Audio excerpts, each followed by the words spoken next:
Students, welcome to my YouTube channel. मैं इस बात की गारंटी तो नहीं दे सकता हूँ कि मैं ये प्रूवमेंट आपको सिखा दूंगा, लेकिन मैं इस बात की गारंटी आपको दे सकता हूँ कि मेरे अलावा अगर ये वीडियो आपको मेरे से समझ नहीं आया तो मेरे अलावा आप कहीं भी पढ़ लीजिए, आपको ये प्रूवमेंट समझ में नहीं आने वाली है। बहुत इंपॉर्टेंट प्रूवमेंट 5 नंबर और 3 नंबर में पूछी जाने वाली बोर्ड परीक्षा में ये प्रूवमेंट मैं आपके लिए लेकर के आया हूं, और इस प्रूवमेंट के बहुत आसान से तरीके मैं आपको बताने वाला हूं। तो आइए देखते हैं इस प्रूवमेंट को। सबसे पहले हमसे कह रहा है इक्वाटोरियल पोजीशन पर डाइपोल की इक्वाटोरियल पोजीशन के लिए इलेक्ट्रिक फील्ड बताइए कितना होता है, यानी वैद्युत द्विध्रुव की निरक्षीय स्थिति में कितनी तीव्रता होती है, इस बारे में हमको पता लगाना है। तो हमने सबसे पहले एक डाइपोल ले लिया, एक वैद्युत द्विध्रुव ले लिया, और द्विध्रुव देखिए किस तरीके से हम लोग ले रहे हैं और कैसे इसमें हम कैलकुलेशन करने वाले हैं। हमने एक द्विध्रुव ले लिया, द्विध्रुव के पास हमारे पास 3 पॉइंट ले लिए, एक का नाम ए रख दिया, एक का नाम बी रख दिया और एक का नाम ओ रख दिया। ये होती है इसकी इक्वाटोरियल पोजीशन, जिसको आप देख रहे होंगे बोर्ड में। यहां से ये डिस्टेंस और यहां से ये डिस्टेंस हम लोगों ने देख ली, सब वैल्यू देख ली। अब हम यहां से इन सब की वैल्यू रखना चाहते हैं। ओ से ये पॉइंट हमने ले लिया सी, ये पॉइंट जो हमने देख रखा है, इस पॉइंट का नाम हमने रख दिया सी पॉइंट। यहां पर हमने पॉजिटिव चार्ज रख दिया पॉजिटिव क्यू, यहां पे हमने चार्ज रख दिया निगेटिव क्यू। ओ से सी की दूरी है स्मॉल आर, ए से सी की दूरी हमने एक्स ले ली, बी से सी की दूरी भी हमने एक्स ले ली। ये प्रूवमेंट आप अगर हमसे नहीं सीख पाए तो आप सीख नहीं पाएंगे प्रूवमेंट, इस बात का ध्यान रखिए।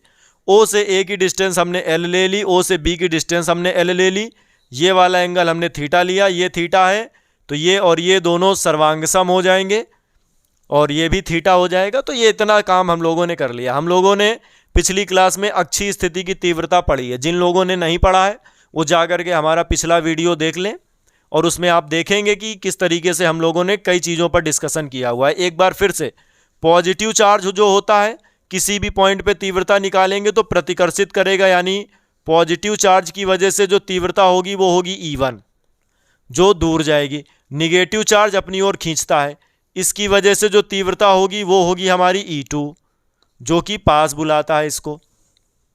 अगर हम यहां से बात करें कि कितनी होगी E1 और E2 की वैल्यू, तो बहुत आसान है, प्लस क्यू के कारण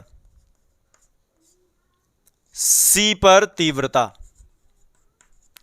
सी पर तीव्रता का फार्मूला बिंदु आवेश के कारण तीव्रता, बिंदु आवेश के कारण का तीव्रता का फार्मूला मैंने पिछली क्लास में बताया था, एक बार फिर से बता दे रहा हूं। कोई हम बिंदु लेते हैं जहां पर क्यू आवेश है, इससे स्मॉल आर दूरी पर भागे भागे गए, और जब हम यहां पर पहुंचे तो हमको पता चला कि यहां हमें तीव्रता चाहिए, और तीव्रता होती है 1/4 पाई एप्सिलॉन नॉट। जो आवेश है उसको ऊपर रखिए और जो इसकी दूरी है उसके स्क्वायर से डिवाइड कर दीजिए, तो ये आपको तीव्रता निकल आएगी, और तीव्रता निकल आएगी तो यही फार्मूला यहाँ पे अप्लाई कर दीजिए। प्लस क्यू के लिए हमने इसका मान E1 रख दिया, वैल्यू आएगी 1/4 पाई एप्सिलॉन नॉट, और यहाँ पर चार्ज हम लोगों ने देखा है क्यू, अपॉन में यहाँ से ये दूरी हम लोगों ने ले रखी है एक्स स्क्वायर। इसका मैं वो तरीका बताने वाला हूँ जो आज तक इतिहास में किसी भी बुक में नहीं दिया है, ना किसी भी यूट्यूब चैनल पे आपको मिलेगा। तो ये स्क्वायर हो गया क्वेश्चन फर्स्ट। अब देखिए, माइनस क्यू के कारण सी पर तीव्रता, माइनस क्यू के कारण सी पर तीव्रता जो निकल करके आएगी उसका नाम हमने रख दिया E2, और E2 बराबर आएगा 1/4 पाई एप्सिलॉन नॉट। चार्ज देखिए कितना है Q, माइनस नहीं लेते हैं, ये सदिश राशि है इसलिए माइनस नहीं लेंगे, डायरेक्शन आएगी माइनस की वजह से। Q अपॉन यहां से इसकी भी दूरी है x, तो ये आ जाएगा x square. Equation second from equation first and second, from equation first and second आप ध्यान से देखिए, E1 इक्वल टू E2। जो हमारा E1 है वही E2 है, क्योंकि इनके RHS दोनों के सेम है तो LHS भी सेम हो जाएंगे। E1 इक्वल टू E2, इतनी बात हम लोगों ने पढ़ ली। अब हम थोड़ा सा डायरेक्शन का यहाँ पर मामला सुलझाएंगे। देखिए, ये जो हमारे पास वेक्टर E1 दिया गया, कोई भी हमारे पास वेक्टर दिया जाए कुछ इस प्रकार से, सपोज दैट वेक्टर R, तो इसका हम एक हॉरिजेंटल वेक्टर बनाएंगे, एक वर्टिकल बनाएंगे, यानी एक क्षैतिज घटक एक ऊर्ध्वाधर घटक। क्षैतिज घटक के साथ अगर थीटा है तो इसका नाम हो जाएगा R, जिसके साथ थीटा होता है उसको कहते हैं कॉस थीटा, जिसके साथ थीटा नहीं होता है उसको कहते हैं साइन थीटा। तो ये हो जाएगा आर साइन थीटा। सबको देखो बार बार, हमको देखो एक बार। एक बार इस प्रूवमेंट को देख लिया, खत्म, फिर कहीं पढ़ने की जरूरत नहीं, आ गई आपको समझ में। तो r cos theta, r sine theta, ये थीटा है हमारे पास। किसी भी वेक्टर को हम दो घटकों में तोड़ सकते हैं। उस ऊपर वाले को दो घटकों में तोड़ दिया, एक तो ऐसे तोड़ दिया और दूसरा ऊपर की तरफ तोड़ दिया। ये वाला थीटा है, ये वाली इसके पैरेलल है, ये थीटा तो ये भी थीटा। अब ये थीटा हो गया, ये थीटा है तो ये एंगल भी थीटा। चलिए ऊपर वाले को हमने तोड़ा है तो इसका नाम हो जाएगा E1, और जिसके साथ थीटा होता है वो आता है कॉस थीटा। ये एक वेक्टर हमारे पास छोटा सा बना हुआ है, इसका नाम हो जाएगा E1 थीटा, और इसके साथ क्या लगेगा, साइन थीटा। जिसके साथ थीटा वो कॉस, जिसके साथ थीटा नहीं वो साइन। इस वाले को दो घटकों में तोड़ेंगे, एक तो यही टूट जाएगा इसका, तो इसका नाम E2 पहले से रखा है तो ये हो जाएगा E2, इसके साथ थीटा लगा है तो कॉस थीटा। और ये वाला एक वेक्टर नीचे की तरफ आ जाएगा, इसका नाम हो जाएगा E2 साइन थीटा। तो इस वाले डायग्राम में बहुत ज़्यादा आप लोगों को समस्याएं होती हैं, इस वजह से इस डायग्राम को मैं अलग से एक बार फिर से आपको बता देता हूं। हमारे पास एक पॉइंट C है जिसमें से एक वेक्टर ऊपर की तरफ जा रहा है इस तरीके से, एक वेक्टर हमारा इस तरीके से नीचे की तरफ जा रहा है, इसका नाम है E1, इसका नाम है E2। हमने इसके क्षैतिज घटक बना रखे हैं, दो क्षैतिज घटक बनेंगे इसके, एक ऊपर वाले का एक नीचे वाले का। ये थीटा है और ये भी थीटा है।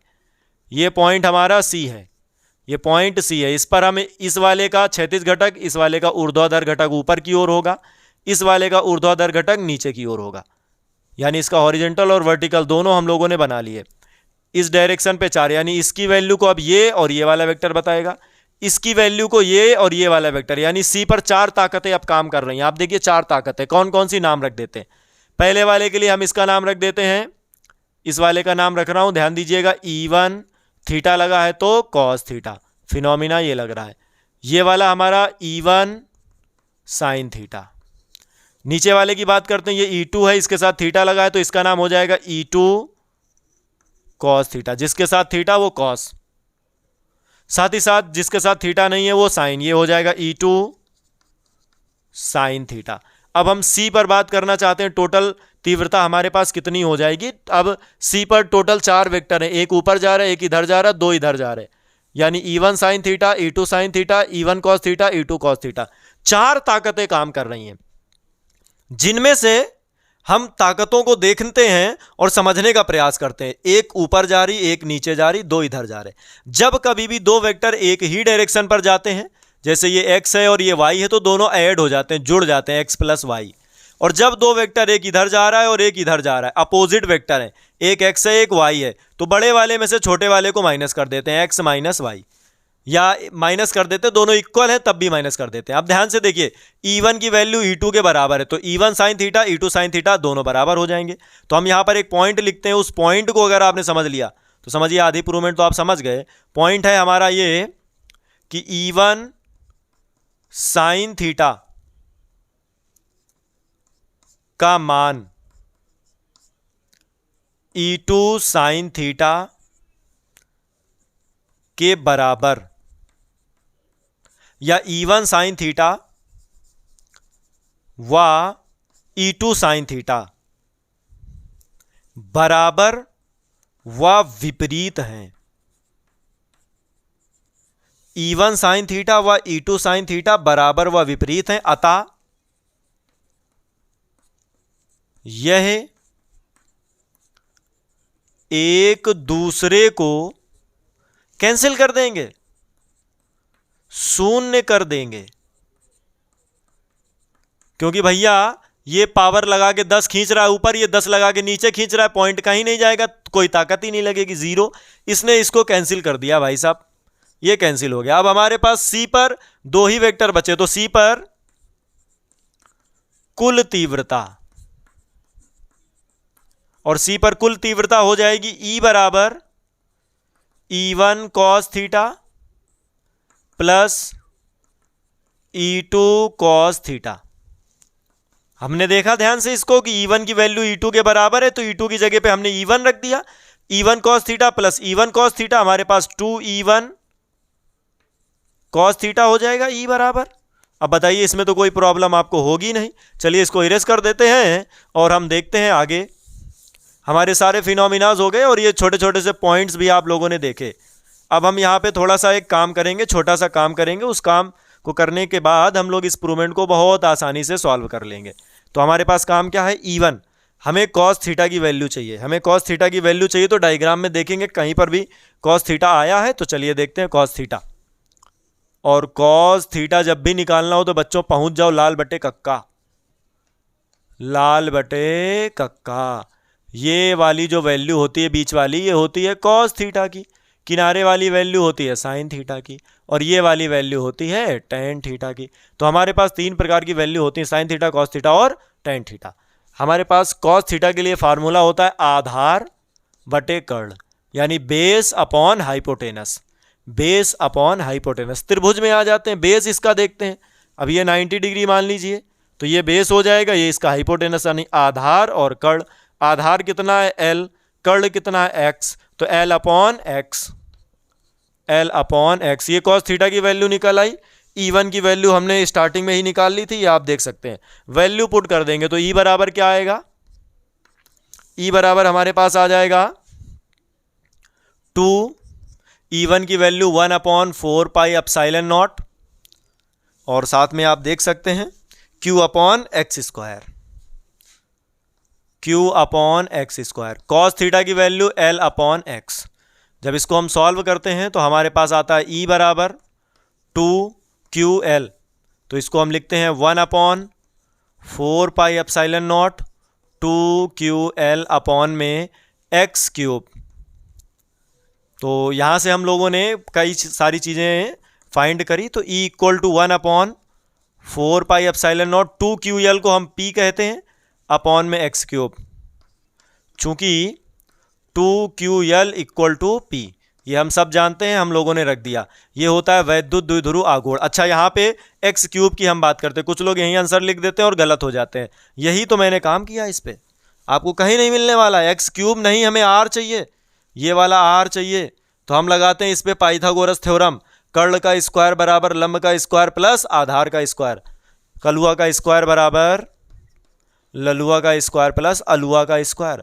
कर्ण स्क्वायर, कर्ण कितना दे रखा है हमको, एक्स। देख लो भाई, इधर डायग्राम में कर्ण दिया है एक्स स्क्वायर बराबर लंब दिया है आर स्क्वायर और आधार दिया है एल स्क्वायर। एल स्क्वायर नगण्य मान लेते हैं भाई इसको हम, क्योंकि ये बहुत छोटा होता है। एल बहुत छोटा होता है तो स्क्वायर तो और ज़्यादा छोटा हो जाएगा।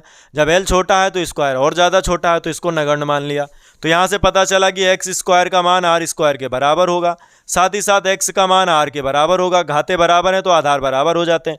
अब इसका हमने घन कर दिया तो भाई एक्स क्यूब बराबर आ जाएगा आर क्यूब। तो जहाँ पर भी हमको एक्स क्यूब दिख रहा है वहाँ हम रख सकते हैं आर क्यूब। तो ई बराबर आ जाएगा 1 upon 4 pi epsilon not p upon r cube. ये हमारी निकल आई इक्वाटोरियल पोजीशन के लिए वैद्युत क्षेत्र की तीव्रता। स्क्रीनशॉट आप ले लें भाई, ऐसी चीज़ें मिलती कहाँ हैं। तो स्क्रीनशॉट आपने ले लिया, बढ़िया। चलिए, तो ये थी हम लोगों की 5 नंबर की एक खतरनाक प्रूवमेंट, जिसको करने के लिए आप बड़ा परेशान रहते थे। आज से आपकी सारी समस्या खत्म। विदेशी फिजिक्स देसी भाषा में, अब आएगा असली मज़ा हम लोगों को पढ़ने में। तो जिन लोगों ने चैनल को सब्सक्राइब नहीं किया है, सबसे पहले वो सब्सक्राइब करें। दूसरा काम, शेयर करें। तीसरा काम, वीडियो में कोई प्रॉब्लम आ रही है, कोई टॉपिक्स ऐसे हैं जो बड़े कठिन हैं, नहीं आते समझ में, मैं हूं उनके लिए। आप कमेंट करिए, उन टॉपिक्स को मैं पहले पढ़ा दूंगा और लगातार हमारे वीडियो आप देखते रहिए। जितने भी वीडियो हमने अपलोड किए हैं सब में कुछ ना कुछ आपको बढ़िया मिलेगा। तो वीडियो देखने के लिए आप सभी का धन्यवाद। Thank you very much.